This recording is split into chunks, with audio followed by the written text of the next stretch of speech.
En décembre 2009, ce seront des centaines de citoyens du monde, de militants qui convergeront vers la bande de Gaza.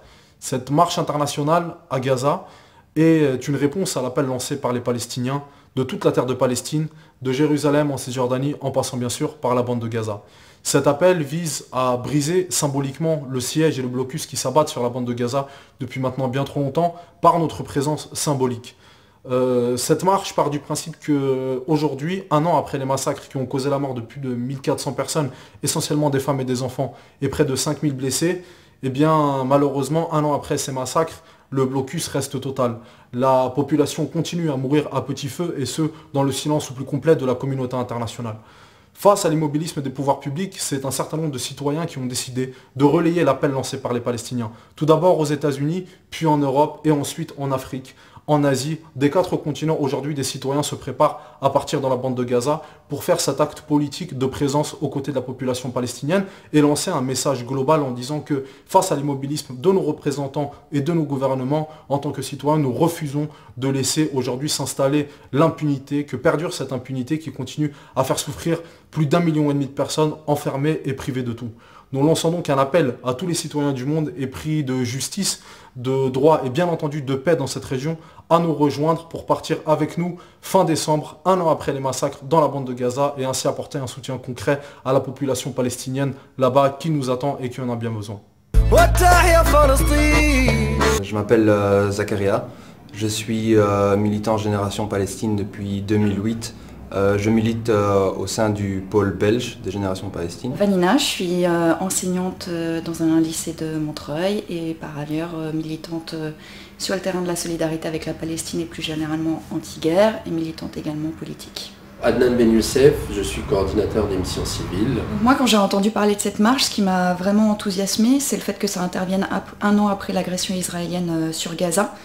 Et effectivement, si Israël a pu se targuer d'une victoire militaire, soutenue par ailleurs par les grandes puissances, en tout cas sur le terrain politique, c'est plus difficile pour eux de revendiquer une victoire, parce qu'il y a eu des manifestations partout dans le monde, rassemblant des centaines de milliers de personnes, manifestations qui ont réussi à rebondir sur une campagne importante, qui est la campagne BDS, boycott des investissements sanctions. Je pars à Gaza pour 3 raisons. La première, elle est générale à cette question palestinienne, elle est générale à la situation des Palestiniens depuis quasiment 48. Les Palestiniens sont des personnes qui sont dénies de tout droit ou presque. Moi je considère donc le peuple palestinien dans son entièreté, que ce soit la diaspora, Cisjordanie, Palestine 48 et Gaza qui me manquait cruellement. Donc cette marche m'offre en fin de compte une plateforme, un mouvement qui me permet de partir à Gaza de manière structurée et de manière organisée. La deuxième raison, je dirais, c'est qu'elle est particulière à Gaza. Gaza est sous blocus depuis 2 ans et demi. 2 ans et demi, c'est pas rien, hein. C'est beaucoup. C'est beaucoup pour pouvoir accepter ça. Un blocus, c'est inacceptable, c'est une logique de punition généralisée, de punition collective. Les gens de Gaza, les Gazaouites ne sont pas seuls. Il y a un mouvement de solidarité qui est derrière, il y a la société civile qui est derrière, on est là, on ne va pas les laisser tomber. Le blocus, on veut le briser et on montre ça donc en allant fin de cette année, donc 31 décembre, 1er janvier, à Gaza et en passant, on espère, la frontière de Rafah pour envoyer ce message donc fort à la communauté internationale. L'importance de cette marche, je la vois à ce niveau-là, c'est vraiment notre possibilité aujourd'hui de nous coordonner, de faire savoir, parce qu'il faut qu'on compte sur nos propres forces, de faire savoir qu'aujourd'hui on est contre justement l'instabilité qui règne au Moyen-Orient, les politiques de guerre et d'occupation, que ce soit en Irak, en Afghanistan, l'attaque au Liban en 2006 et le processus de colonisation permanente en Israël, et que par rapport à ça, il y a une alternative qui est possible, c'est celle de la coopération entre les peuples, qui passe par le fait de coordonner ce mouvement de solidarité avec la Palestine. Il est très important que, même si on ne part pas, même si on pense que c'est cher, même si on n'est pas capable de payer ou d'avoir le budget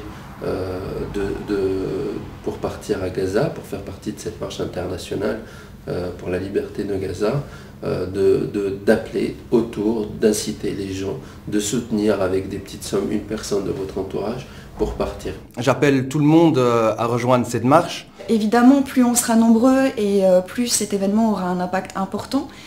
C'est la raison pour laquelle il est très important que tous les militants en France se renseignent sur cette marche. Il y a un site qui a été mis en place qui s'appelle urgence-gaza.com. Et on va essayer de faire le maximum pour pouvoir briser ce siège qui dure depuis maintenant trop longtemps. Il y a vraiment la possibilité encore de s'inscrire, de participer, de faire savoir autour de nous que cette marche existe, d'organiser des événements et des initiatives autour de ça pour garantir la réussite et le succès de cette initiative. Un an après les massacres perpétrés par Israël sur la population gazaoui, le monde entier va converger à Gaza pour marquer les 1 an de ces massacres-là, exiger des sanctions contre Israël et également exiger la levée du blocus qui est illégal. Ce rendez-vous-là va rassembler des militants du monde entier, des États-Unis à l'Europe, en passant par l'Asie, l'Afrique du Sud. Le monde entier va converger dans Gaza par solidarité et pour exiger la fin de ce blocus complètement illégal.